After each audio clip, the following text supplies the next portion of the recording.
Olá, pessoal.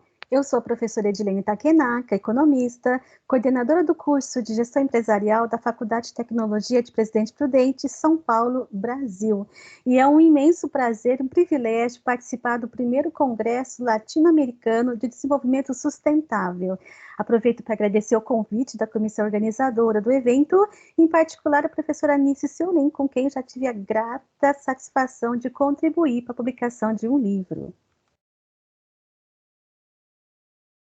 Bom, eu fico muito feliz sempre que eu tenho a oportunidade de falar um pouco sobre assuntos que trazem a necessidade de refletir sobre a realidade do mundo atual a partir dos desdobramentos vivenciados no dia a dia, tá? Eu acredito que é uma forma que nós temos de expressar nossas ideias, trocar conhecimentos, ampliar nossa rede de contatos.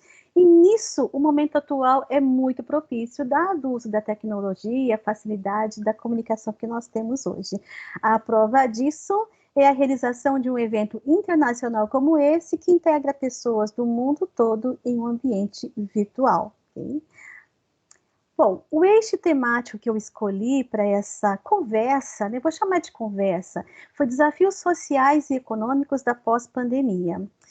Há muitas dúvidas entre as pessoas, né? Dúvidas comuns, todos perguntam o que vai acontecer, o que nos aguarda no período pós-pandemia, né? Então, existem várias situações que nós devemos ponderar, mas antes de tudo, né, eu acho que o ideal é a gente entender o que aconteceu, para depois a gente conseguir refletir sobre o que nos aguarda nesse futuro pós-pandemia, que é algo que está, assim, latente na cabeça de todo mundo, né?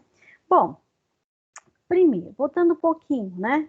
O século XX, né, o século anterior, ele foi cenário de enormes avanços para toda a humanidade. Nós tivemos a teoria da relatividade, a invenção da penicilina, a realização do primeiro transplante de coração, a descoberta da estrutura do DNA, o surgimento da energia nuclear, o motor a jato, a fibra ótica, o computador, a internet, nossa, né?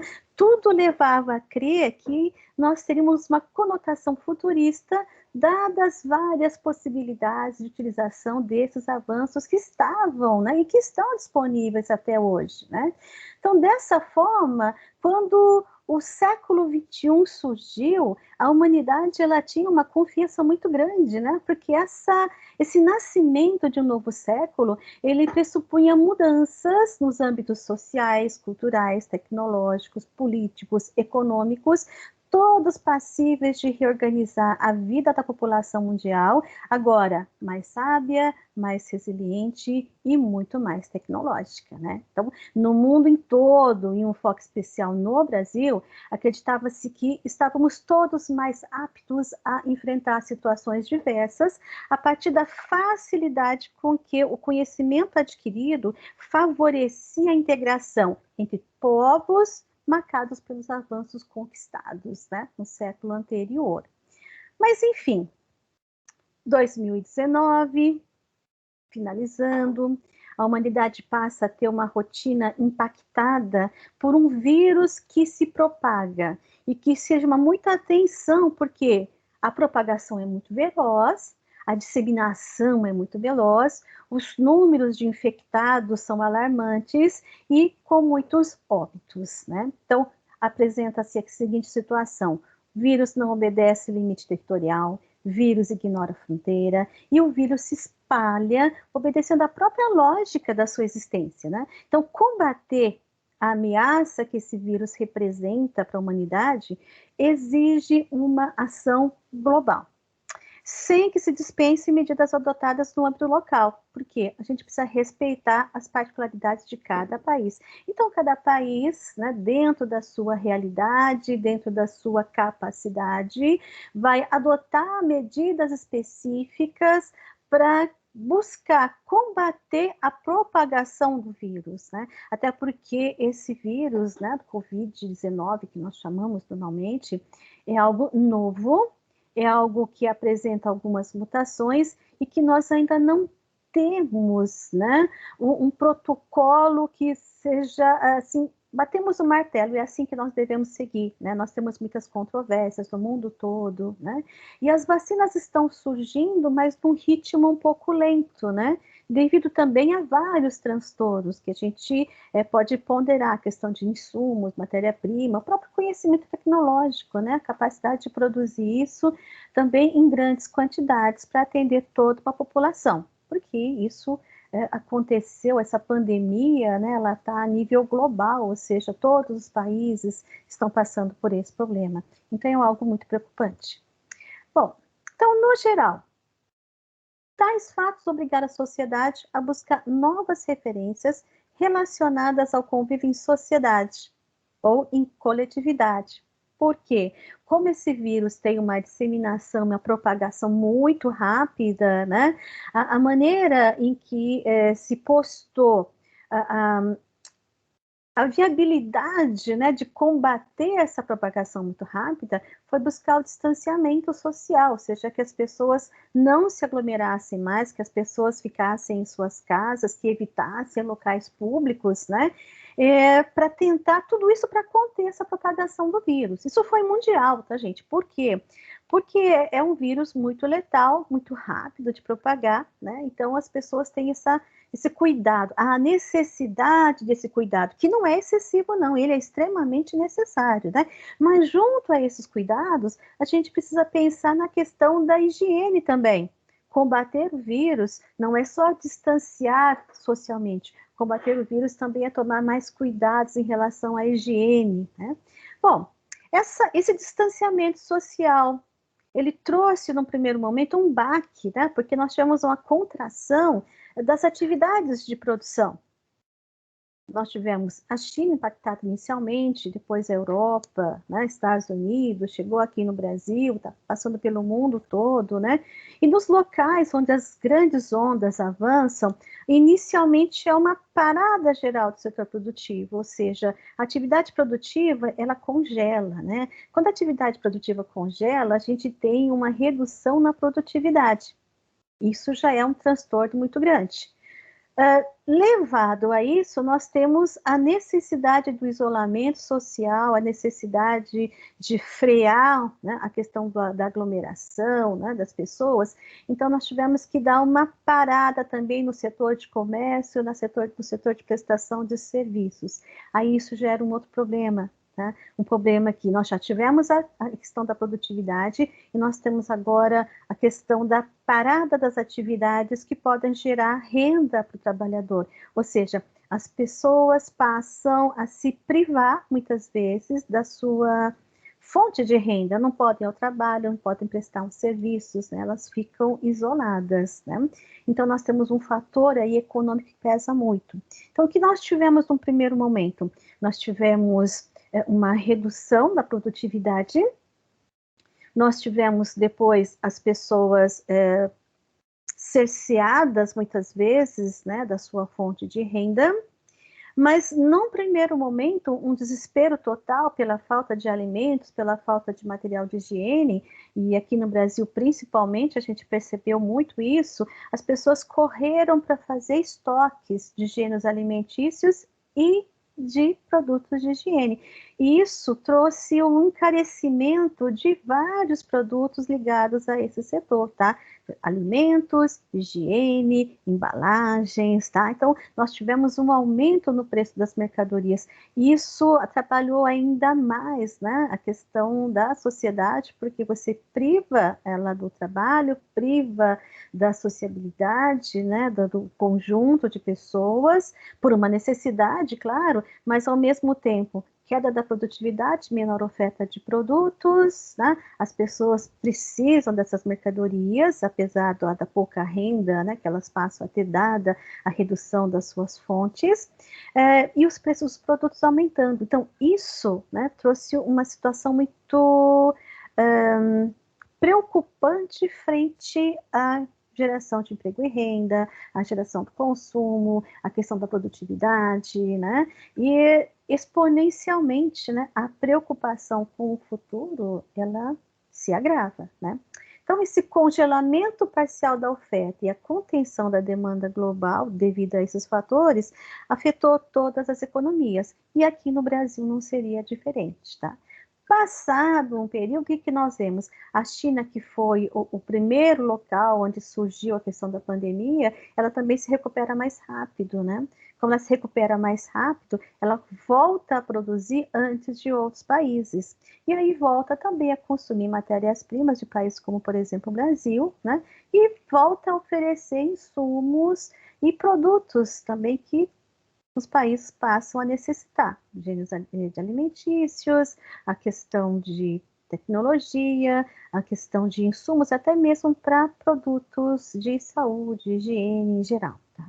Então, essa é uma realidade que a gente precisa deixar bem clara. Europa está se estabilizando, Estados Unidos também, o Brasil também. O Brasil é um país que está passando, né, por esses percalços, como todos os outros países, com algumas quebras, né, algumas questões negativas, mas nós temos setores produtivos vinculados ao agronegócio, né, que conseguem manter, né, esse certo dinamismo. E aqui, especificamente no interior do estado de São Paulo, nós temos uma indústria da construção civil que ela não parou esse período todo, né? Uma coisa um pouco estranha, mas aqui nessa região, o setor da construção civil ele se manteve durante todo o período da pandemia muito aquecido. Setor da produção, da construção civil e também o setor de produtos automobilísticos, né? Uma característica aqui que vale a pena a gente estudar um pouquinho mais tarde, né? Mas isso fica para uma outra conversa, né? Bom, falando mais um pouco sobre o Brasil, para enfrentar essa pandemia, né, a partir dos cuidados, né, de contenção, de isolamento, da quebra, né, do sistema produtivo em algumas etapas, muitas empresas então iniciaram um processo de redução de suas atividades produtivas e, consequentemente, a redução do seu quadro de funcionários, ou seja, a economia dá uma parada, dá uma brecada, né? As indústrias, então, recuam a produtividade, porque não adianta produzir se não tiver para quem vender, tá? E aí os seus custos começam a preocupar. A primeira coisa que ela faz, ela vai tentar reduzir seus custos. Não compra matéria-prima, porque não vai voltar a produzir tão rápido, mas existe também a questão do quadro de funcionários. Então, um enxugamento dos quadros de funcionários passa a ser, muitas vezes, a última opção, né, para que esse empresário ele possa manter a sua empresa. O governo tem dado algumas ajudas, tanto para empresários como para a população, né, com programas específicos para isso, mas a gente sabe que é uma manutenção, não vai resolver o problema, ele vai manter, né, as empresas mais um tempo, vai dar condições de manutenção das pessoas que perderam suas rendas por mais um tempo, mas não vai ser a solução, né? Entretanto, o lado positivo, né? Vai continuar deixando esse pessoal sobrevivendo nesse mercado. Então, por enquanto, né, é o que a gente está conseguindo e está tendo alguns dados positivos, tá? Bom, empresários, prestadores de serviços, profissionais liberais, autônomos, né? De repente, eles se viram totalmente desnorteados devido às restrições que foram impostas ao funcionamento dos mercados, né? As restrições que foram impostas pela necessidade de buscar combater ou conter o avanço, né, da contaminação desse vírus entre a população. Então, não haveria muito o que ser feito, né, gente? As normas estavam aí, as restrições foram impostas, então a necessidade de se seguir, até por questões efetivamente de combate, né, a esse vírus. Bom, a população em geral, então, acata essas abordagens mais restritivas, ligadas ao isolamento social, ou seja, houve a suspensão das atividades escolares, recomendações de redução de circulação e restrição de funcionamento de atividades de comércio e prestação de serviços. E essa restrição, né, de atividades do comércio e prestação de serviços, como eu já disse, em muitos casos acabou por afetar a possibilidade, né, desse indivíduo de obter a sua renda, né? E hoje, então, hoje nós estamos em maio de 2021, tenho a grata satisfação de estar conversando aqui com vocês, mas nós devemos frisar que mesmo após um ano de pandemia, o vírus conhecido por Covid-19, que gerou essa pandemia, que gerou toda essa celeuma mundial, ele não vai desaparecer, tá, gente? Nós temos que aprender a conviver com a sua existência, com as suas variantes, né? Porque é algo que veio, né? E apesar de ter causado toda esse rebuliço, nessa necessidade de mudanças de um dia para outro, de novas normativas, né? De aprender sobre algo que a gente ainda não tinha conhecimento e ainda não temos total conhecimento sobre ele, né? Ele vai permanecer, tá? E a gente não pode negar que durante esse ano que se passou, as nossas vidas não tenham mudado. Nossas vidas mudaram e muito, nossas rotinas mudaram, né? E muitas mudanças ocorreram, assim, em questão de meses, né? De uma maneira muito rápida. Não que elas não iriam acontecer, elas iriam acontecer de uma maneira mais gradual, né? Mas elas estão acontecendo agora, ou seja, antecipou-se todo esse movimento. A pandemia trouxe isso, né? Então, as empresas passaram a trabalhar com o quê? Empresas que antes entregavam ou as pessoas iam até o seu estabelecimento, como por exemplo restaurantes, lanchonetes, hoje estão usando o sistema de delivery, né? Programas e aplicativos, né, para que as pessoas possam comprar por celular, né, pela internet, e aí há a entrega do produto, tá? Sem o contato, né, entre o consumidor e o ofertante, né? Então, isso era uma tendência, estava acontecendo, mas ela foi acirrada nesse momento todo, tá? E muitas lojas que tinham a sua questão física, ou seja, o consumidor entrava na loja, chegava lá, anunciava os produtos, a mercadoria, perguntava, né? Olho no olho do vendedor. Hoje a gente está vendo essas lojas migrarem para o comércio online. O comércio online que oferece uma série de facilidades, né? E que ele já estava acontecendo, né, de uma maneira gradual, mas que com essa pandemia, com a necessidade desse empresário que tinha loja presencial de continuar no mercado, de continuar podendo trabalhar, ele migrou rapidamente da loja presencial para a loja física, né? Que era uma tendência que ele estava pensando nisso daqui a alguns anos, de repente ele se viu obrigado a implementar. Então, essas mudanças, elas já estavam acontecendo, mas, dada a pandemia, houve a necessidade de trazer rapidamente essas mudanças para cá. Ou seja, a pandemia acelerou o ritmo das mudanças, que já estavam em curso, mas, assim, podemos dizer que na base do susto, em questão de meses, essas mudanças passaram a fazer parte da nossa rotina, né? A gente passou a enxergar isso como algo normal. Mas depois de todas essas questões, né, surge assim uma pergunta, né? Quais cenários seriam mais prováveis, né, no futuro pós-pandemia? Eu diria que são essas que já começaram a emergir e elas vão ter continuidade, vão ser cada vez mais presentes, né, no nosso dia a dia. Por exemplo, trabalho remoto, né?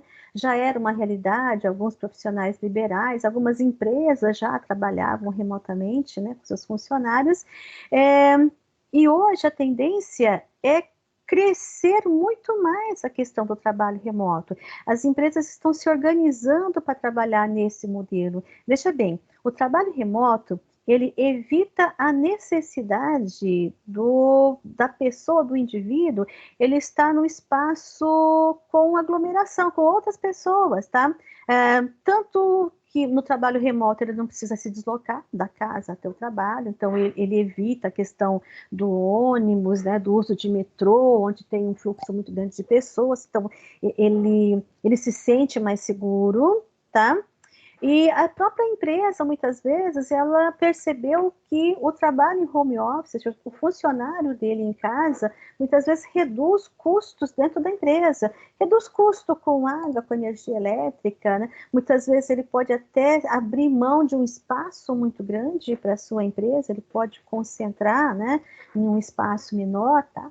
E esse trabalho remoto, ele também pode ser adotado de forma híbrida, ou seja, Algumas empresas até já estão fazendo isso, né? Uma parte dos empregados trabalham, dos funcionários trabalham em determinados dias da semana e outros ficam em casa. E outros funcionários trocam. Depois, os que estavam na empresa vão para casa e em outros dias da semana os outros retornam para a atividade presencial, ou seja, fazem isso de uma maneira híbrida, até para evitar a questão da aglomeração, ou seja, nem todos os funcionários vão estar no mesmo local, apesar de estarem todos trabalhando, mas uns estarão no local de trabalho, outros estarão em casa, tá? E essa pandemia também deixa algumas questões para a gente repensar, né? Vai ter a necessidade de uma flexibilidade nas relações de trabalho e também vai ser necessário discutir a organização do trabalho, e isso vai se refletir nas próximas questões de relações, né, entre trabalhadores e patrões, tá? A gente vai ter uma mudança aí prevista, mas tudo isso se adequando a esse novo normal que a gente costuma falar, tá? Que mais? Uma situação que essa pandemia, ela trouxe uma ênfase no sentimento de medo e ansiedade. Então, as pessoas, elas estão temerosas, elas têm receio de sair de casa, elas têm receio de ir a um supermercado quando tem muita gente, elas têm receio de ficar na fila do banco. Então, o que elas podem fazer de casa, usando os aplicativos, usando a internet, né, usando o celular, ela está fazendo, tá? E tomando muito cuidado, né, com a saúde e o bem-estar, ou seja, ela tem que sair de casa, então ela vai cercar. Ela já se habituou a usar máscara, ela já se habituou a usar álcool gel, ela já se habituou a manter um certo distanciamento entre as pessoas. Isso vai refletir, gente, tá, num período muito longo ainda. Por quê? Porque agora ele vai tomar cuidado no ambiente em casa, ele vai tomar cuidado no ambiente no trabalho, ele vai tomar cuidado no ambiente na escola, ele vai tomar cuidado nos ambientes de lazer, ele vai preferir estar em locais públicos, e aí os empresários têm que pensar nisso, né? Donos de bares, restaurantes, lanchonetes, cafeterias, precisam pensar nesse consumidor que agora ele vai dar muito mais valor a um local que seja amplo, arejado, onde ele possa se reunir sem que haja aglomeração. Então, é importante você poder trazer isso, né, para o seu estabelecimento, até porque você precisa atender esse consumidor com novas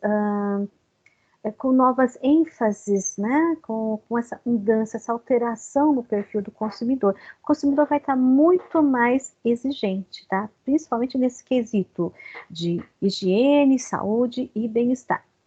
Bom, falando um pouco de educação, né? Assim como o trabalho remoto angariou a simpatia das pessoas nesses últimos meses, né? A educação à distância também tende a ganhar um espaço muito maior na vida das pessoas. Bom, educação à distância já acontecia, tá? Mas as pessoas ainda tinham a educação presencial. Com esse isolamento, o que nós estamos percebendo? As pessoas estão migrando para a educação à distância. E aquelas que estavam na educação presencial, elas se viram obrigadas a adotar um outro estilo que nós chamamos de ensino remoto, né? E esse ensino remoto, ele é uma maneira de você ter o contato com o aluno a partir de plataformas, né?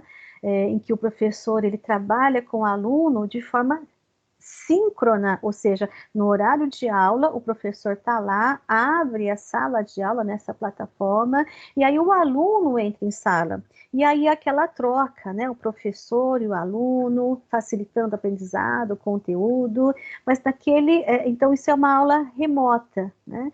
E a gente está percebendo que, mesmo num futuro, né, pós-pandemia, há um vislumbre dessa educação remota, ela retornar a questão presencial, mas de forma híbrida, ou seja, nós teremos o ensino presencial em que, em algum momento, nós teremos uma atividade remota ou à distância, tá? Então, é um futuro pós-pandemia, vai ser uma nova maneira, né, de educar, uma nova maneira de transmitir conhecimento, de trocar ideias, né, dentro do ensino. Ou seja, mudanças, né, que vão sendo aprendidas, que vão sendo desenvolvidas e que são necessárias, gente. A gente precisa se adequar, né, às novas tendências. Em relação ao consumo, como eu já disse para vocês, nós vamos ter algumas alterações. O nosso consumidor, ele vai ser muito mais exigente, ele, devido à facilidade, né, a informação, o conhecimento, ele vai ter muitos itens, né, de informação, muitos ícones onde ele possa tirar suas dúvidas, então ele vai ser muito mais exigente. A crise financeira desses últimos meses, né, as pessoas estão precisando segurar um pouquinho as suas contas, ela fez com que a população em geral, ela tomasse mais cuidado, né, na decisão de consumir, ou seja, muitos já estão vislumbrando o consumo como algo a adquirir sendo extremamente necessário. Então, aquele comprar por comprar, eu vou comprar porque está aqui, eu vou comprar porque está a promoção, eu vou comprar porque eu achei legal, acho que isso vai reduzir um pouquinho. A população nesses últimos meses, a população aprendeu a especificamente refletir sobre a decisão de consumo, tá? Então, essa crise financeira, ela trouxe isso para a gente, empresas que fecharam, perdas de vaga de emprego, perdas de fonte de renda, as pessoas, então, aprenderam a refletir um pouco mais, né? A usar um pouco do bom senso na hora de adquirir um produto. Então, isso é algo que, para o bolso das pessoas, até que reflete de maneira positiva, né? Então, o consumidor vai refletir, vai pensar sobre os seus gastos, né? Então, vai tentar economizar recursos e isso vai forçar ele a rever seus hábitos de consumo. E esse consumidor cada vez mais antenado, mais informado, mais exigente, ele não vai só pensar naquilo que é extremamente necessário para ele, né? Mas ele também vai buscar produtos que representem empresas que estejam preocupadas tanto com a questão ambiental, ou seja, com a sustentabilidade ambiental, e também que essas empresas sejam responsáveis do ponto de vista social, né? A preocupação, né, que essa empresa deve ter em relação ao social, ao âmbito social. Então, essa empresa precisa se preocupar com a questão da sustentabilidade, essa empresa precisa se preocupar com a questão da responsabilidade social, o papel dela ante a sociedade.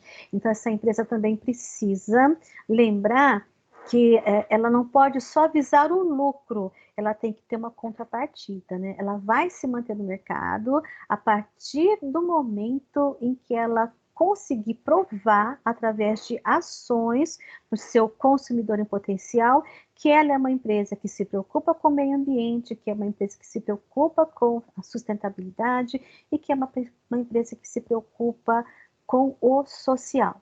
Então, gente, todas essas preocupações, elas já faziam parte da nossa realidade, mesmo antes da pandemia, não é? A gente já tinha a questão da educação à distância, a gente já tinha a questão do home office, já se falava em sustentabilidade, responsabilidade ambiental, né? Tudo isso já estava sendo colocado, né? E já era pensado, mas elas se acentuaram, né, a partir da pandemia.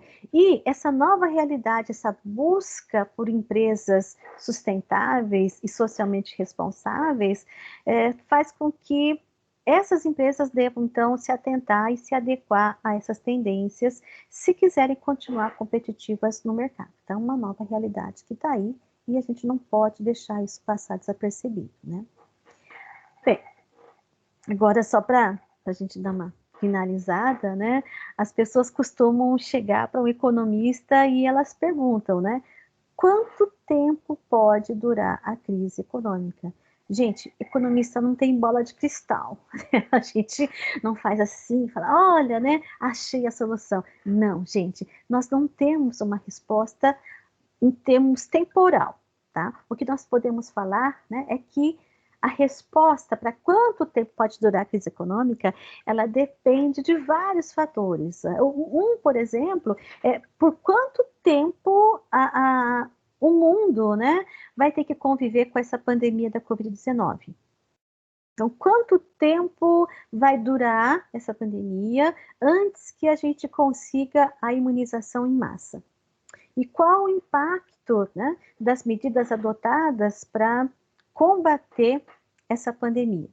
Porque, gente, nesse intervalo entre buscamos imunizar, estamos vacinando, estamos tentando achar medicamentos, né? Enquanto a gente não tiver uma maneira de controlar ou realmente imunizar a população, a gente vai ter, assim, um momento em que a pandemia rede um pouquinho, a economia cresce um pouco, volta a girar, aí de repente aumenta os casos, a gente, né, reduz a intensidade econômica, aí no segundo momento, né, melhora a situação da pandemia, das contaminações, tá? E aí a gente volta a subir um pouquinho, porque o comércio volta a surgir, o setor de serviço, a economia volta a girar, aí se a gente não controlar essa pandemia, volta a aumentar os casos, a gente reduz de novo o dinamismo econômico. Então, isso só vai realmente, né, fazer com que a questão da economia cresça, né, que essa crise econômica passe, a economia volte a crescer, a partir do momento que a gente conseguir controlar isso, né, que a gente conseguir essa imunização em massa, tá? Bom, e depois a gente precisa de algo que é muito importante, né, que é ver se nós temos a capacidade de gestão, né, e de como empregar os recursos nos próximos meses ou nos próximos anos, né? Por quê? Dependendo da maneira como a capacidade de gestão ela conseguir trabalhar os recursos, nós vamos poder amenizar o impacto econômico que a crise teve, né, no mundo todo. Por que eu falo isso para você, gente? Porque o economista, ele fala assim, ó, a gente não pode esquecer o círculo virtuoso da economia. O que é o círculo virtuoso da economia? É um círculo que faz com que pontos centrais da economia, eles permaneçam girando, né, girando indefinidamente, de uma maneira positiva. Vou dar um exemplo. Se nós conseguirmos, né, sair dessa crise, né, esse período, sair da pandemia do Covid-19 e os nossos agentes, os nossos gestores conseguirem gerar, através dos nossos recursos produtivos, que a gente aumente ou impacte a economia, gerando mais empregos, né? Vamos otimizar que a indústria continue a produzir, que o agronegócio continue a gerar empregos. Se nós conseguirmos aumentar o número de emprego da população, as pessoas vão ter renda, as pessoas vão ter salário. As pessoas tendo salário, elas vão poder comprar. E comprar o quê? Comprar tudo o que precisam. Elas vão poder comprar medicamentos, vão poder comprar alimentos, vão poder comprar roupa, sapato, brinquedos, né? Construir casa, comprar móveis. Então, as pessoas tendo renda vão poder consumir. E quando as pessoas têm renda e começam a consumir, há um vislumbre do dinamismo econômico, ou seja, se aquece a economia e a indústria, então, para atender esse mercado consumidor que está crescendo, a indústria vai produzir mais. E para produzir mais, a indústria contrata mais pessoas, ou seja, gera mais empregos. Gerando mais empregos, mais pessoas terão renda, terão salário, mais pessoas poderão comprar, mais pessoas comprando, a indústria se anima a produzir mais, gera mais emprego, e, ó, círculo girando indefinidamente de uma maneira positiva, e é isso que a gente precisa. Então, a combinação de todos esses fatores, e mais alguns que nós temos aí a estudar, é que vai determinar o ritmo da recuperação econômica. Tá? Isso que é importante a gente frisar. Bom, pessoal, eu espero que nossa conversa tenha ajudado a compreender um pouco esse novo cenário, tá? E eu fico à disposição para continuar nossa conversa em outra ocasião. Gostaria de agradecer novamente à comissão organizadora do primeiro Congresso Latino-Americano de Desenvolvimento Sustentável pelo convite. E, gente, muito obrigada. Até a próxima.